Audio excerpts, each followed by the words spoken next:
দুনিয়াতে যারা ব্যভিচারে লিপ্ত হয় তাদের কি হবে এটাও দেখাইছেন। এটারও একটা দৃষ্টান্ত আল্লাহ রসুলকে চোখের সামনে দেখাইছেন।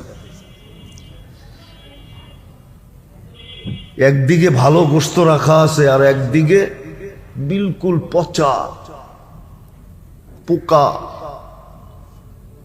ভর্তি গোশত রাখা আছে। নারী পুরুষ ওই পচাটা খাইতেছে, ভালোটার দিকে তাকাও দেখে না। তো বলছে এটা কি? বলছে আল্লাহ দুনিয়াতে হালাল পদ্ধতি রাখছিল। বিয়ে কি হালাল পদ্ধতি? হালাল পদ্ধতি ছিল, কিন্তু হালাল পদ্ধতি অবলম্বন করে নাই। হালাল পদ্ধতি অবলম্বন করে নাই। আফসোস, এটা তো বিজাতিদের চাল ছিল। মুসলমান অন্যের জালে ফাঁসা গেছে, কিন্তু মুসলমানকে অন্যের জালে ফাঁসা উচিত ছিল না। বিয়া যত সহজ হয়, জিনা তত দুর্লভ হয়। জিনা বিলুপ্ত হয়ে যেতে থাকে। আর বিয়ে যখন কঠিন হয় তখন জিনা সস্তা হইতে থাকে।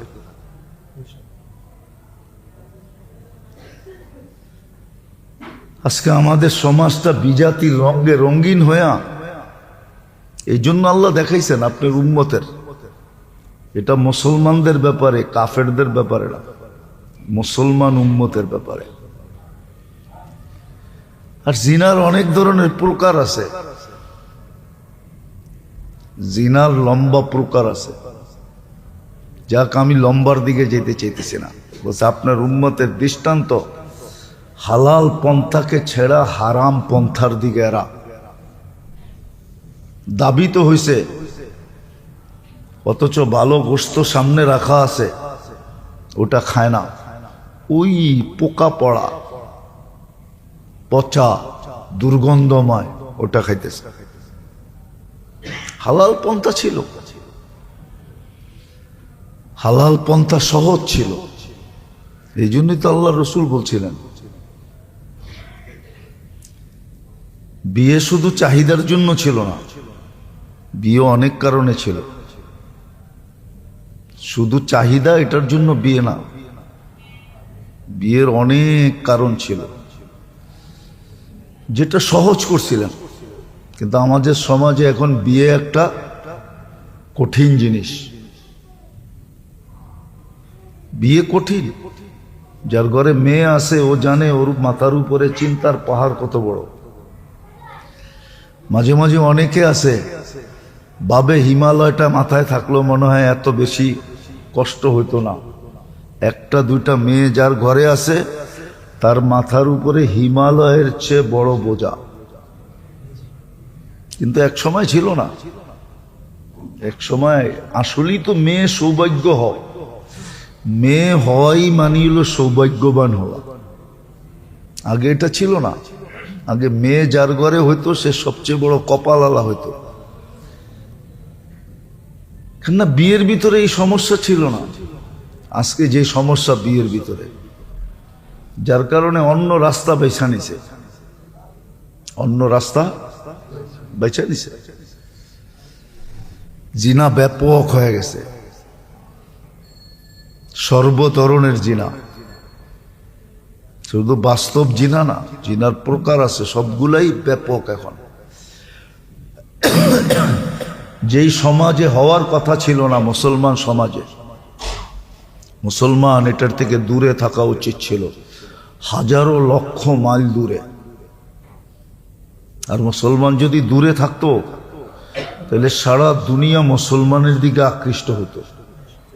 আজকে যেরকম আমরা অন্যদের দিকে আকৃষ্ট, অন্যদের দিকে আবার এটা সুন্দর সুন্দর নাম দিছে। এটা কি সুন্দর সুন্দর নাম দিছে। আবার নামগুলো এরকম লোকগুলা দিছে, হায় যাদেরকে নিয়ে মুখও খোলা যায় না। সমাজের বড় বড় শিক্ষিত, বড় বড় সমাজের কর্ণধার, বড় বড় বুদ্ধিজীবী, এরা বিভিন্ন নাম দিছে, নাম দিয়া হায় হায় নারী পুরুষকে এক কইরা দিছে, নারী পুরুষকে এক কইরা দিছে, নারী পুরুষকে এক কইরা দিছে।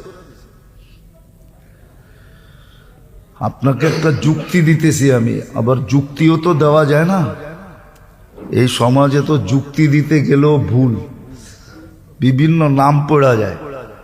যেমন আহমদ শফি সাহেব রহমতুল্লাহ আলাইহির নাম পড়া গেছিল, উনি একটা উদাহরণ দিয়ে বুঝাইতে চেয়েছিলেন,